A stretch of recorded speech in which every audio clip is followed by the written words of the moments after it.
Last year, a vacant Lowe's home improvement store in Aliso Viejo, California was refreshed and converted into new, smaller scale stores, including Daiso and some restaurants. Developers are also removing some of the parking to build 343 apartments, 10% of which will be affordable to low-income households. This is just one of the many big box store reuse projects that have been built over the last 20 years. I could have picked from any number of projects. These projects are called adaptive reuse, and big box stores have been adaptively reused into libraries, schools, offices, healthcare facilities, smaller shops, and more. There are a lot of these projects because, frankly, there are a lot of big box stores out there. There are currently over 4,600 Walmart stores open in the US right now, and nearly 2,000 Targets. But not all stores survive. Bed Bath & Beyond, a home goods store, had over 1,000 locations at its peak in 2009, and now all are closed. Here in my town, Party City closed its doors last year, along with 800 other stores nationwide. Kohl's in my town is closing as the brand shutters some of its locations to cut costs. We're currently in a time where some big box store companies are thriving and growing, while others are on the decline, battered after competing with online retail and dealing with COVID. How should cities regulate the construction of new big box stores? And what should we do with existing empty big box stores?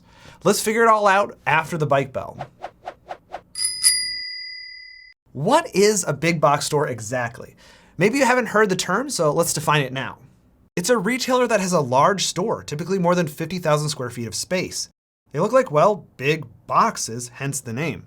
They can be general retailers like Walmart and Target, or specialty retailers like Home Depot or REI. They might stand alone, or be linked together with each other, forming something called a power center. Think of a power center as like a swollen strip mall. Big box stores have become a fact of life, a fixture on the landscape of the suburbs since seemingly forever.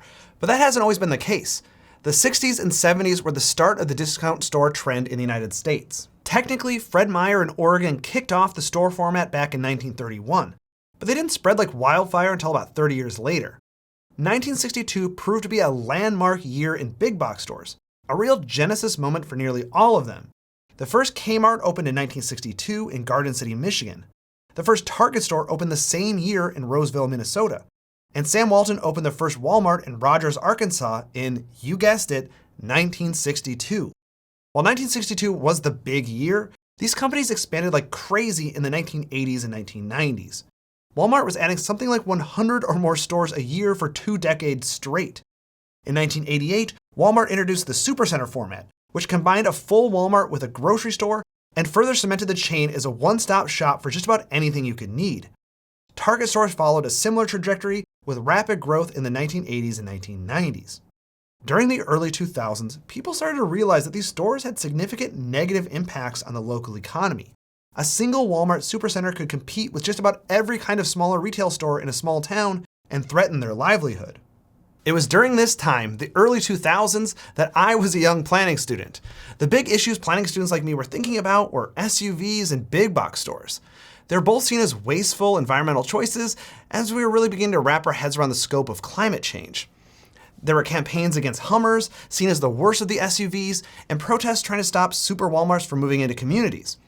Today, seemingly every fellow millennial I know drives a white SUV to Target and Costco multiple times a week, so a whole lot of good those protests did.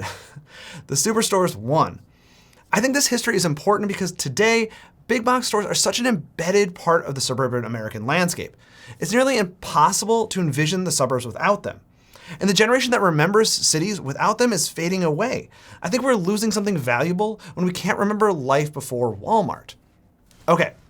Now we know why every town has a big box store. Let's switch gears and talk about their impacts on communities. Big box stores take up a lot of space, and most of that space is dedicated to parking. It's not uncommon for the parking lot to be 2 to 3 times the size of the building itself. There are lots of downsides to that much asphalt. The parking lot is a large impervious surface. Water after a rainstorm needs to go somewhere, and with a parking lot, it rushes off all at once to a storm drain, potentially overwhelming the system. Parking lots also increase temperatures in the vicinity, something called the urban heat island effect. But large parking lots are also a convenience that draws customers, which is really why they exist in the first place. Retailers want you to know that there's no barrier to coming to the store. You will always have a parking space waiting for you. Even better, it's a free parking space. Why would you want to shop downtown with its expensive parking? The downtown garage might even be a couple of blocks from your destination. At a big box store, the lot is always right in front of the building. These parking lots actually make it harder to raise parking rates in dense urban areas because downtown shop owners know they have to compete with the free parking at the nearby Target. Paying for parking is an excellent policy, but it can be difficult politically if the competition gives it away for free. Is there anything that can be done? Well, it's unlikely that any Walmart parking lots will charge for parking, but they could get smaller. And in fact, they are getting smaller. It turns out that at the peak of the Walmart expansion days, they were building parking lots at a ratio of 6 parking spaces per 1,000 square feet of retail area. It's pretty common to see municipal zoning codes requiring big box stores to build at least 5 parking spaces per 1,000 square feet. But thanks to the rise of e-commerce, demand for parking spaces has declined, and big box retailers know it. Walmart's head of real estate says that now the company will go as low as 4 spaces per 1,000 square feet. In some places, Walmart is even driving parking reform. The antiquated 5 spaces per 1,000 is too much for Walmart, and they've been asking variances to build smaller lots, which are always approved.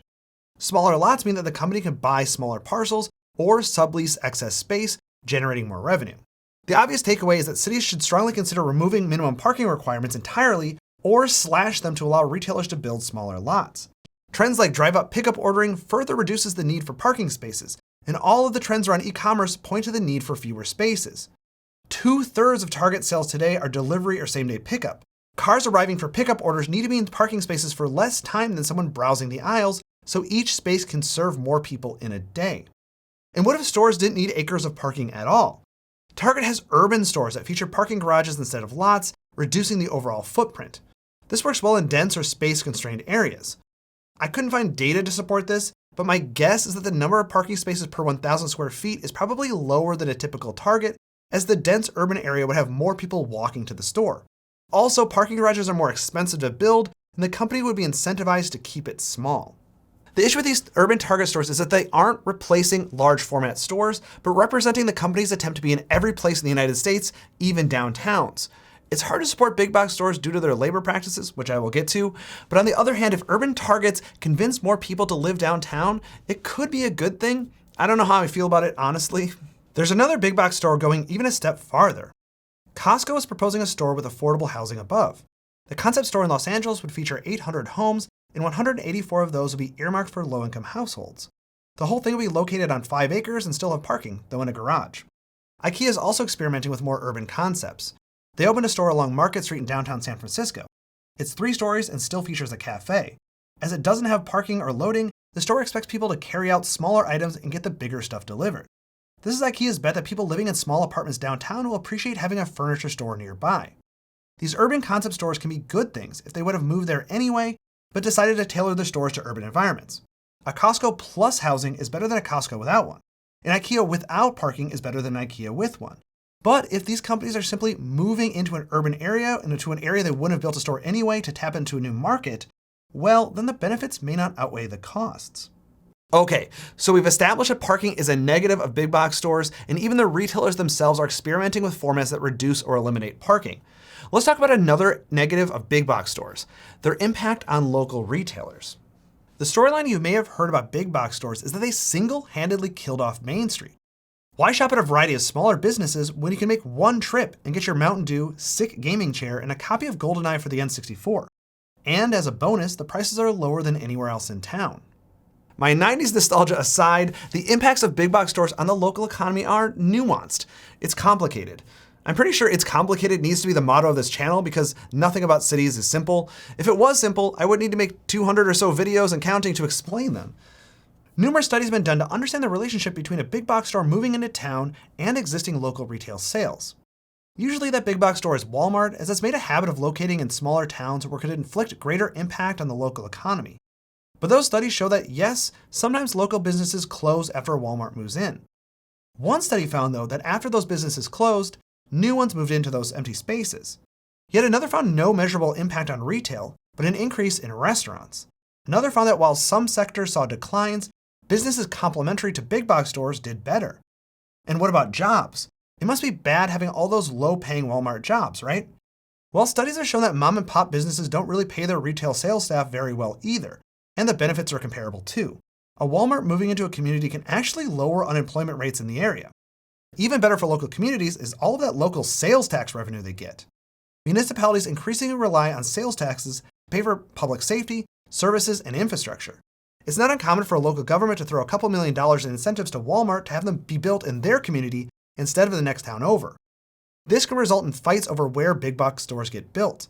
If a community shoppers are going to be shopping at that Walmart anyway, may as well have it on our side of the border, right? In fact, having a big box store close by can actually be environmentally friendly.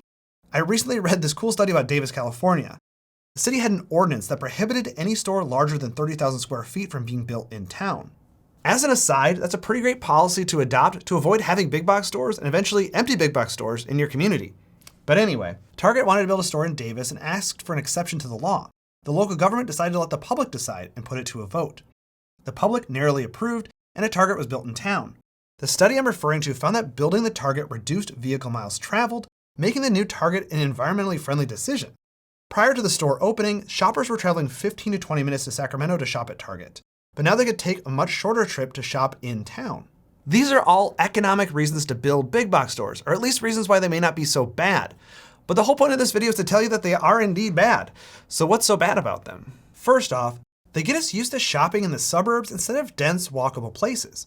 It's convenient to not have to go to the hardware store and a clothing store separately, and while the checkout clerks might be making similar wages downtown as they would at Walmart, it's likely that the local clothing store owner is living in town and spending their money in town, recirculating that wealth. Big box stores are great at siphoning money out of a community to pay shareholders and CEOs. Big box stores are also very anti-union. Now, most small businesses don't have unionized retail employees, but the union-busting, anti-worker policies of stores like Walmart depress wages for everyone. I will admit to you that I worked at Walmart for 8 days before I quit. It wasn't a great job, so I took another job instead, a server at Applebee's. That also wasn't a great job, but I was like 19 and didn't have my head on straight. Anyway, even though I was on the job at Walmart for only 8 days, I had to watch 2 anti-union training videos. I remember one showed a union organizer entering the store, and they made him look like Snidely Whiplash trying to organize a posse to tie a damsel to the train tracks. Finally, big box stores have a history of reducing prices so aggressively that the only way these products can be made for that price is by manufacturing abroad. Local domestic industry can't reduce labor costs enough to compete, and manufacturing goes elsewhere. This has gutted US industries and eliminated good-paying jobs, probably in many of the same communities that benefited from the low prices of Walmart. The problem with these problems is that there's not really an urban planning solution to them. Banning them entirely might be the only thing that would work, but those bans only work if an entire region bans them collectively, which in practice never really happens. So then what can city planners do to reduce the impact of big box stores in their communities? Let's start at the parking lot. Repealing parking minimums is a great step. A city might go even further and set parking maximums, forcing store developers to consider even less parking than they would find optimal. Smaller parking lots will reduce the urban heat island effect and make destinations closer together, theoretically making places more walkable and bikeable. Of course, that also depends on whether or not the roads have good bicycle and pedestrian infrastructure. Zoning codes can also require big box stores to include additional amenities, such as bike parking. They can be required as a number per store area, like 1 per 2,500 square feet, or as a percentage of car parking. Strip malls in my town, for example, are required to include bicycle parking equal to 20% of car spaces. Another nice amenity is electric vehicle charging. Retailers are installing them in their parking lots without local governments telling them to do so, because they're finding that chargers attract customers, and those customers tend to have higher incomes and spend more. Some companies are leasing out their parking spaces to established charging companies like EVgo and Charge America, while other retailers are doing it in-house and turning the parking lot into a new profit center. Finally, trees can provide shade in a hot parking lot, improving customer comfort and reducing the urban heat island effect. Many cities require parking lots to include trees. The challenge of these ordinances is that they only succeed if retailers actually maintain the trees. They need water and enough space with uncompacted soil to allow for root growth. They also require pruning. Companies that don't do this end up with dead trees and no shade. What if, like some of these parking lot trees, the big box stores themselves die? Like I mentioned in the intro, sometimes entire chains go out of business. This can mean that some high-performing locations get shut down. In those cases, sometimes a new big box store can move into an old building. It might still be a good location or in an area with lots of potential customers. There's a hitch though. Some major retailers have clauses that forbid a competitor from moving into their old space. A Target cannot move into an old Walmart store, for example. But sometimes a new tenant can be found and it works out fine. But other times there is really no hope for the dead big box store. What happens next? Well, some communities have accountability clauses that make the developer have a plan for the reuse of the building before they're granted a permit to build the big box store in the first place. This plan can then guide the next phase in the building's life. These plans are helpful because big box stores aren't as easy to reuse as, say, a storefront of a downtown building. Smaller shops can come and go from those places easily, but there isn't another large electronics retailer ready to take over hundreds of Circuit City locations. Big box adaptive reuse is the next contingency for those so-called ghost boxes. This is basically universally praised as a good solution when it's feasible. Not only does it renovate a blighted property, but it can take advantage of the existing structure, utility hookups, parking, and other features. From an environmental standpoint, reusing all of this is better than starting from scratch. There are major challenges though. Big box stores typically don't have many windows, which other uses generally like to have. The structure itself may be in poor condition, as they're typically constructed cheaply, and their vast interior spaces make them difficult to subdivide into smaller spaces. Despite the challenges, there are successful adaptive reuse examples out there. Eden Prairie, Minnesota turned an old grocery store into a beautiful award-winning library building. A Kmart in nearby Austin, Minnesota is now the Spam Museum. While some vacant big box stores do get a new lease on life, others just remain vacant. For them, demolition is the most logical next step, primarily to avoid the appearance of blight and discourage squatters. Some may be rewilded, turned from the suburbs back into natural landscape. Others might be wholly transformed into a smart growth style development project. The state of California wanted to make this easier and passed a bill in 2022 that allows affordable housing development on commercial land by right. That means it's easier to convert a vacant big box property into a neighborhood with homes or a mixed-use district with a mix of homes and other uses. There are lots of potential options for vacant big box stores. Reuse is another retail location, adaptive reuse to something like the Spam Museum, or demolished and replaced by something entirely different. In the end, the best solution to big box stores is probably to discourage their construction in the first place. If we really need our Costco trips, maybe encourage or require them to be built in a mixed-use development with minimal parking. Thanks so much for watching this video to the end. Now, if you're the kind of person who watches my videos to the end, maybe you'd also like to watch them ad-free and early over on Nebula. I also recently started a Discord group exclusive to Nebula subscribers and Patreon patrons, but you have to sign up to check it out. Ad-free, early, and better access to me, these are the kinds of things we like to do over on our streaming service, Nebula. We don't have to worry as much about pleasing the algorithms to get views. We're all about making the platform great for viewers. We use a subscription model that's much more stable and sustainable. A ton of that streaming revenue actually goes right back to the creators to produce Nebula Originals. I have a whole bunch of Nebula Original content for you to check out, including my Great City series. It profiles some of the most iconic parts of the world's most important cities. I also produced Planning Ancient Rome, a never-before-seen visual history of the ancient city. It's some of my best work because Nebula provided additional resources, and is only available on that platform. Other great creators are publishing Nebula Originals on the platform as well. The ever-popular travel game show Jetlag is continuing to produce great content. I highly recommend it. And Nebula is moving on to narrative content as well, so we got you covered with both the nonfiction and fiction content. In all, Nebula offers you, the viewer, an ad-free experience filled with videos produced by a curated group of thoughtful YouTubers. And those thoughtful creators are also publishing big-budget, high-quality exclusive content. You can get all of this for a surprisingly affordable price. And when you sign up at my link, nebula.tv/citybeautiful, you'll get 40% off an annual subscription. My channel will even get a portion of that subscription fee so long as you stay subscribed, so it's one of the best ways to support me and this channel. Nebula is also offering lifetime memberships for people who want to go above and beyond on their support of the channel and the platform. I love that we have different ways of allowing people to show their support. If you want to help others support City Beautiful, Nebula now offers gift memberships.